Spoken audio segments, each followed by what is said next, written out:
Magandang hapon po sa inyong lahat. Ngayon, sa araw na ito, tayo ay makikinig sa kwento ng isang OFW na nagdesisyong mag-ibang bansa. Ang kanyang karanasan ay nagbibigay sa atin ng mas malalim na pag-unawa sa migrasyon. Pagpartikular na ang mga push at pull factor na nagtulak sa kanya upang tahakin ang landas na ito. Ngunit, bago ang interview, ano nga ba ang migrasyon? Ang migrasyon ay tumutukoy sa paglipat ng mga tao mula sa isang lugar patungo sa ibang lugar na may layuning manirahan doon ng permanente o pansamantala. At ngayon ay ating simulan ang interview. Good morning, tita. Ano po ang iyong pangalan at saan ka po nagtatrabaho ngayon? Ako po si April J. Verson, OFW, dito po sa Kuwait. Ilang taon ka nang nagtatrabaho bilang OFW?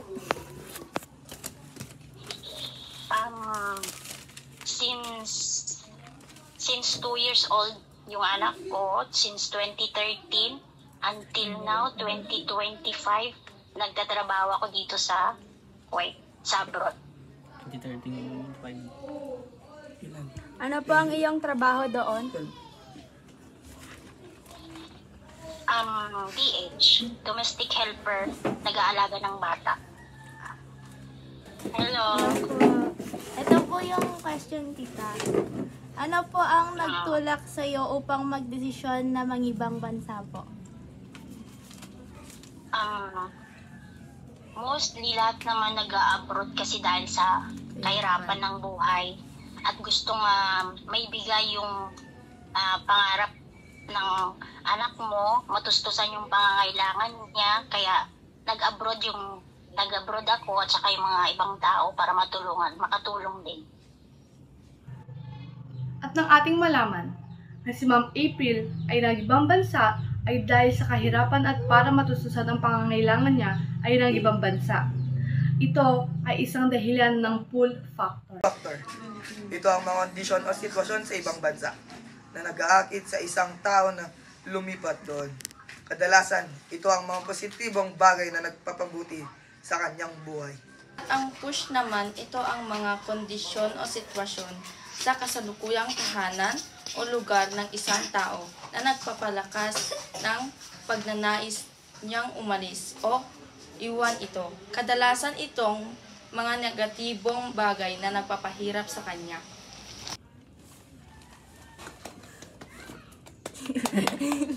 Next po, tita. Sa iyong sahod po ba, nagiging sapat ba ito sa iyong pamilya na ito ang dahilan ng iyong pagigibang bansa po?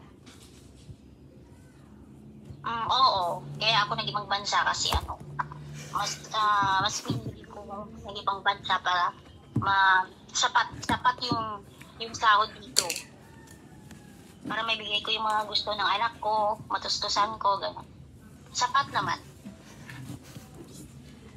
Ma, sa pagtatrabaho mo, nagiging masaya ka ba pag nabibigay mo ang sahod na bunga ng pagod at pagsasakripisyo mo? Siyempre, lahat namang tao masaya. Basta makahawak ng sahod. So, yun lang, ma. Thank you. Thank you po, tita. Thank you po, tita. Ingat po palagi. Opo. Thank you so much. Ingat po, tita. Sige. Magmerienda na kayo dyan, ha? Magmerienda kayo, Bing, ha? Sige na. Kainin mo maya sila. Sige na, Bye-bye bye-bye. po. Thank you. Bye-bye po, tita. Thank you. Bye, ma. Love you.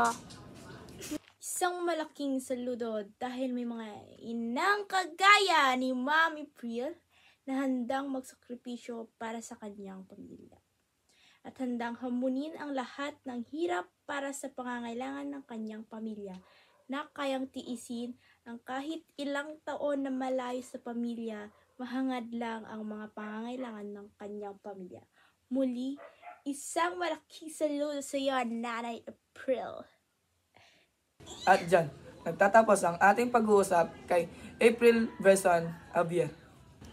Maraming salamat sa iyong pagbabahagi ng iyong karanasan at pananaw tungkol sa migrasyon. Nalaman natin ang mga push at pull factors na umantong sa iyong desisyon na magtrabaho sa ibang bansa. Sana ay nakapagbigay ito ng inspirasyon at kaalaman sa ating mga mababasa.